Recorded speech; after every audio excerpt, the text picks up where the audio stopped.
Yes, my name is L Swift, Swig of the Dawn, Swig of the Great, Swig of the Super Magnificent, from the great NE, you know what I mean? Well, my mother's death is what really made me get into hip hop as far as like, I used to express myself about that, you know what I mean? But Rakim, when I heard I Got Soul for the first time, my homie played it for me in the basement. I was like, ooh, that's crazy. I just came from the Caribbean, from the islands. I was an island kid all my life. Then I heard that, I was like, ooh. I didn't start writing right away, but it inspired me though, you know what I mean? When I moved to New York, I was like about 8 years old, and did I know I moved on the same block as Slick Rick and Flex.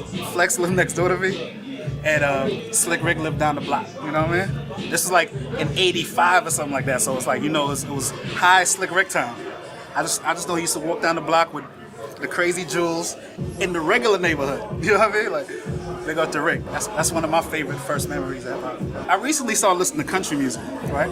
And country music remind me a lot about a lot of hip hop when it first started, because it was not about material, nothing. It was just straight stories and stuff from their inner cities or wherever they are, their small towns, you know what I mean? And that's what we had, you know what I mean? But now it's different. But country music inspires me in that way now for me to write hip hop. Because my family's from the Caribbean, so my older family, they don't. I was born in St. Lucia, and my parents from St. Kitts, you know, shit like that. So I grew up in the Caribbean, like the whole. I lived in Virgin Gorda, I lived in Barbados, I lived in a few islands, but the family didn't understand. All they knew was like calypso, and they didn't know the biggest you could get in the islands at that time was being in a calypso band, and y'all play every carnival. You know what I'm saying? That's the biggest you could get, and you be on the radio.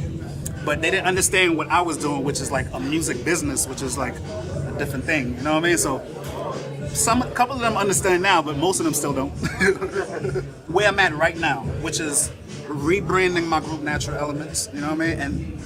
And knowing that we was ahead of our time so much that we got time to play with. So right now, the stuff we putting out now is probably what people are gonna be doing in 10 years from now. But we're gonna still drop it. Charlemagne's on the beat, Scram Jones.